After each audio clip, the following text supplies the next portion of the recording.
राजस्व मंडल ने आखिरकार 7 सालों बाद शहर के लक्ष्मीगंज इलाके में स्थित श्री हनुमान मंदिर की जमीन को औकाफ की जमीन घोषित किया है और इसके साथ ही मंदिर की जमीन 12 दरी और बगीचे के मालिक श्री हनुमान जी होंगे।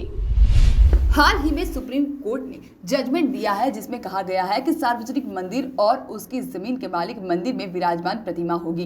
वहां पूजा अर्चना करने वाले पुजारी सिर्फ केयरटेकर के रूप में ही रह सकते हैं। दरअसल लक्ष्मीगंज के जागृति नगर में एक प्राचीन हनुमान जी का मंदिर है और इस मंदिर के आसपास एक बगीचा है और 12 दरी भी है। जमीन की पैमाइश 11 विस्वा बताई जा रही है, जिससे पास में रहने वाले विष्णु दत्त शर्मा ने इस मंदिर की जमीन को अपनी पुश्तैनी बताते हुए इसे अपने पिता द्वारा पट्टे में मिलाना बताया था। जबकि आसपास घनी आबादी है, आबादी के बीच पट्टे की जमीन नहीं दी जाती है और स्थानीय निवासी वीएस घुरेया ने अपने एक सहयोगी नरेंद्र पंडित के साथ मिलकर इस जमीन पर विष्णु दत्त शर्मा का कब्जा अवैध बताते हुए हाईकोर्ट में याचिका दायर की थी और हाईकोर्ट ने इस मामले में कलेक्टर के समक्ष अभ्यावेदन प्रस्तुत कर निराकरण के आदेश दिए थे। लेकिन कलेक्टर कोर्ट ने इस जमीन के बारे में स्पष्ट रूप से आदेशित नहीं किया था कि जमीन सरकारी है अथवा विष्णु दत्त शर्मा की है। कलेक्टर कोर्ट ने इस जमीन को आंशिक रूप से विष्णु दत्त शर्मा की होने का भी अंदेशा जताया था।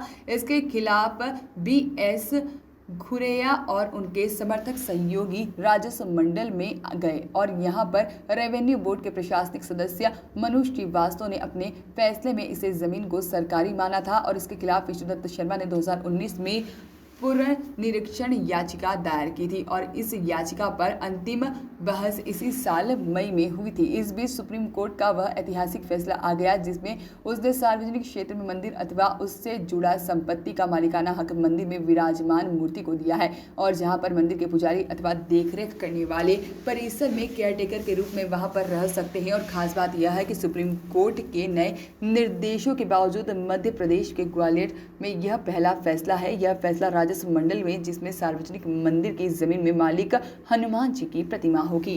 सर, क्या मामला था जमीन को लेकर आज? ये शासकीय भूमि थी हनुमान जी मंदिर जागृति नगर में। उस पर कुछ लोगों ने अवैध रूप से कब्जा कर लिया था। उसकी रिपोर्ट जो है हाई कोर्ट में रिट लगाई थी, जिसमें हाई कोर्ट ने जांच करने ने कहा था कि दोनों में से कौन ट्रेसपासर है, ये जांच की जाए। कलेक्टर के यहाँ जो जाँच हुई उसमें कलेक्टर ने ना इनको जिताया ना उनको जिताया, जांच के भी आदेश दिए और ये भी कह दिया कि मालिक हो सकते हैं। उसके खिलाफ रेवेन्यू बोर्ड गए। रेवेन्यू बोर्ड ने शासकीय ज़मीन मानी, लेकिन रेवेन्यू बोर्ड पे इस पक्षकार विष्णु शर्मा ने आरोप लगा दिया रिश्वत का कि रिश्वत पर लिखो ऑर्डर पास हुआ है। उसके विरुद्ध जो है फिर रेवेन्यू कोर्ट में दोबारा गए अध्यक्ष के पास, उसमें ऑर्डर अभी पेंडिंग है।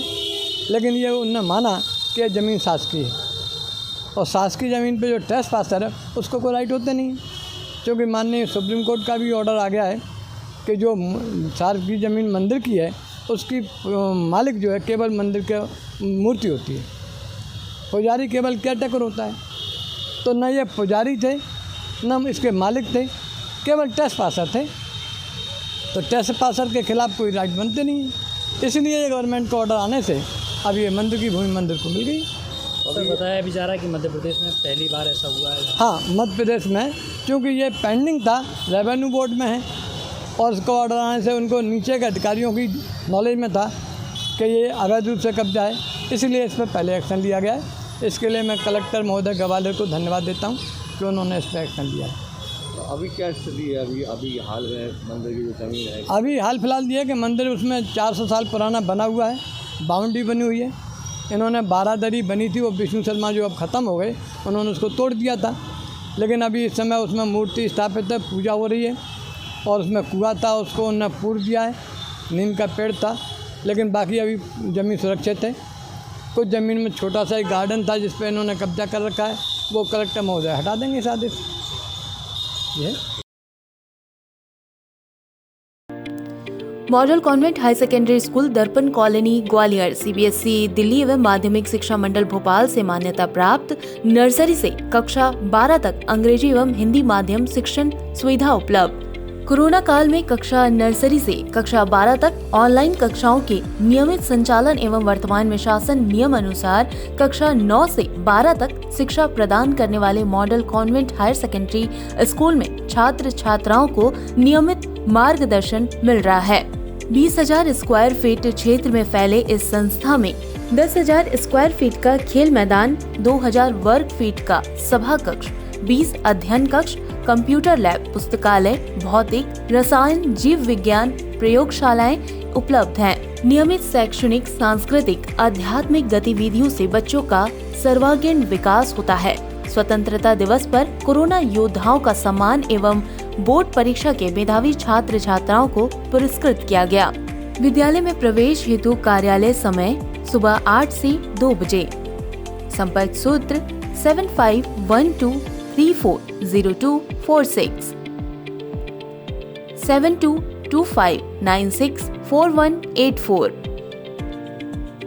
7987123623